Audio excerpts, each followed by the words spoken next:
Welcome to Space News from the Electric Universe, brought to you by the Thunderbolts project at thunderbolts.info.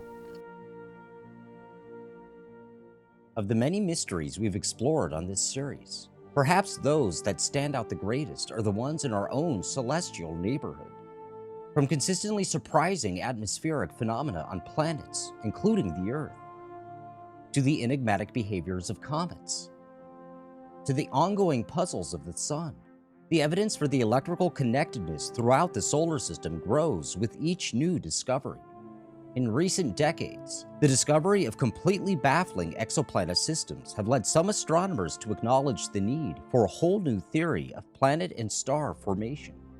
Today, Dr. Michael Clarage, a scientist on the SAFIRE project team, proposes a foundation for a new model of the solar system based on the principles of electrical engineering.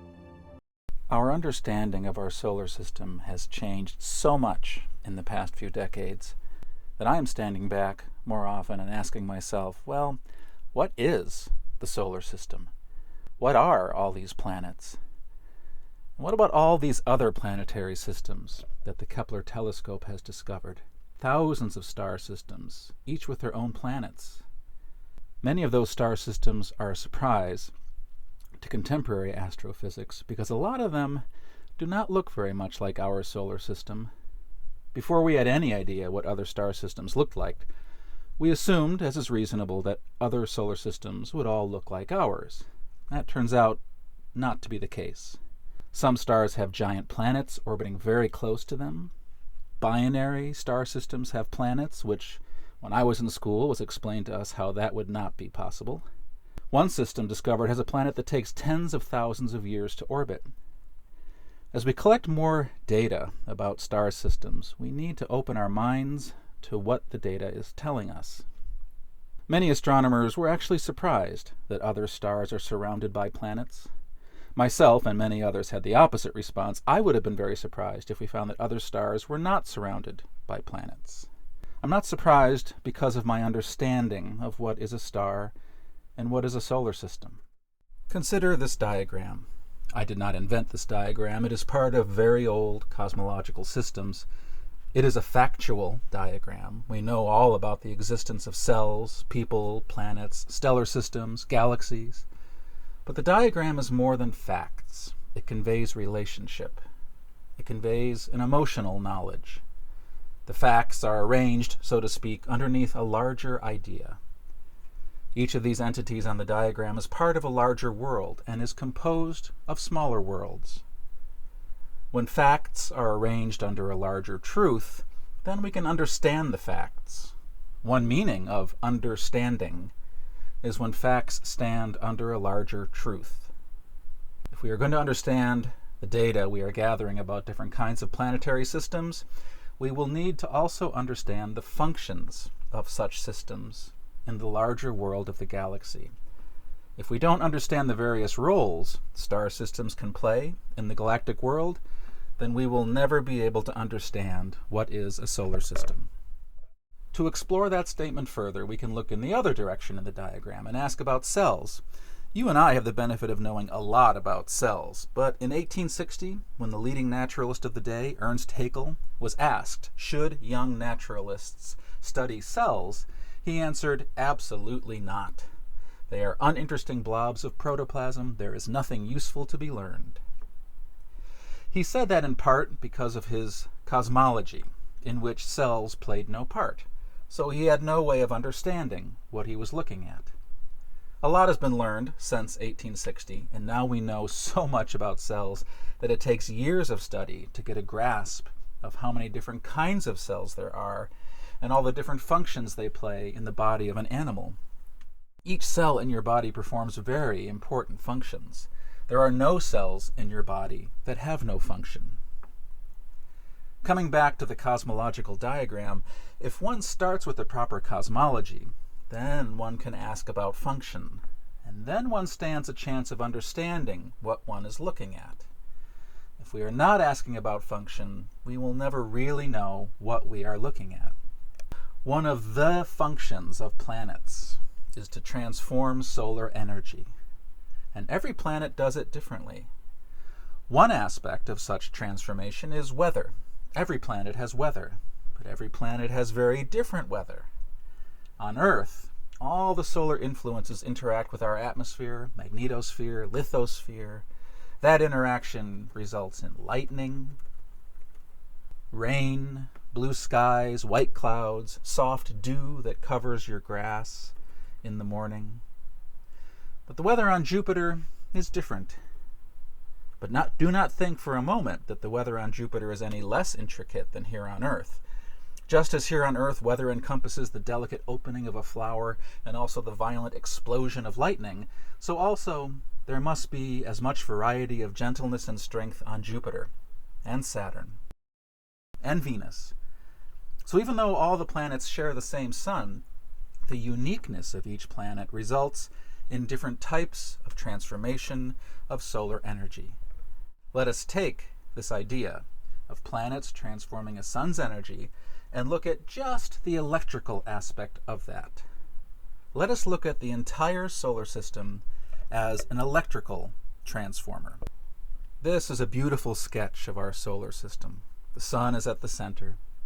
The entire body of the system is moving through the galaxy, and each planet is revolving around the sun at a different speed. This picture is not to scale, but it gives you a good feeling for the solar system as coils within coils.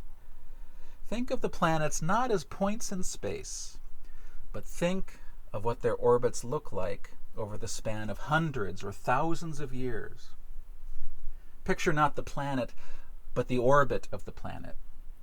And picture that orbit as a wire, which is electrically conductive and can be a part of an electrical circuit. This is not so far from what we know, as each planet is surrounded by highly conductive plasmas. Most of the planets in our solar system have strong magnetic fields, which means there are strong electric currents flowing in and out of the planets. We know that the Earth has regularly about 10 million amperes flowing in and out at the poles at any given time. Here's the same sketch of our solar system from a different point of view. As centuries of our Earth years go by, the inner planets will take many turns around the sun. The outer planets will make fewer turns. In our solar system, seen as coils of wire, the inner planets make many turns around the sun, while the outer planets are wound fewer times. Taking the planets Mercury through Neptune, we see there are 8 coils around the central primary of the sun. The outer coil of Neptune goes round the sun every 165 years. In that time, the other planets will orbit the sun these number of times. In that time, Mercury will go around 684 times, Venus 268 times, and so on. Now, the image I'm describing is well known to every electrical engineer, that of a center core alternating current electrical transformer. The solar system as an electrical transformer is an idea we need to explore if we are going to understand functions. Since Michael Faraday's time, we have learned much about electrical transformers. Electrical transformers is an idea that everyone should try to know something about. It will change the way you see the world. In 1830, Michael Faraday discovered something that completely changed our world. He showed the first examples of electromagnetic induction. This picture is one of the Faraday's original coils. This is an iron ring. You can see the black iron underneath the coils. Around that soft iron ring, he wound wire in 2 sections. On the left, covering a little more than half the ring, is one section of wire coming in on the upper left and winding round the iron ring about 100 times and then leaving. On the right of the ring, there's another wire coming in, winding round, then leaving. The surprise, the magic that changed all of human history, was the finding that if you quickly surge current through the left wire, that induces a surge of current in the wire on the right. In the world of electricity and magnetism, changes that take place in one location will cause changes in another location by induction. Changes in one place induce changes in another place. We will look at just one more idea from transformer theory, and then we will turn our attention back to stars and planets. This idea is that of a step-up or step-down transformation of electrical activity. Here is a more schematic drawing of Faraday's induction experiment. Notice on the left, the wire wraps around the core twice as much as on the right. Because of this, voltage changes on the left will induce voltage on the right that is only half as strong.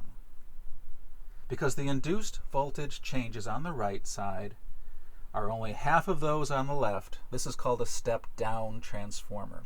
Voltages are stepped down because there are fewer turns of the coil on the right. The ratio of the voltage fluctuations on each side is the ratio of the number of turns the wire makes around the core. If the left-hand side had 100 times the number of turns on the right, then whatever voltage fluctuations came in on the left would induce 1/100th the size fluctuations on the right. Now, I know the electrical engineers in the audience are miles ahead of my explanation, but at least we're all at a similar starting point. So now take the idea of electrical transformer and bring it to the level of stars and planets. In this picture, the sun is the driving force, the primary coil. The sun is constantly sending out voltage and current fluctuations. These induce voltage and current fluctuations around the Earth and each planet. Now, this is an observed fact. It is not some fanciful theory. For example, planets with strong magnetic fields like Jupiter and Earth take X-ray emissions from the surface of the sun and transform those into radio emissions around the planet's equator. Here are low-frequency radio emissions around Jupiter resulting from different fluxes of very high-frequency X-rays emitted from the sun. In part 2 of this presentation, Dr. Clarage will further develop the idea of the solar system as a center core electrical transformer, and also show the results from initial experiments to actually build such a transformer. For continuous updates on space news from the electric universe, stay tuned to thunderbolts.info.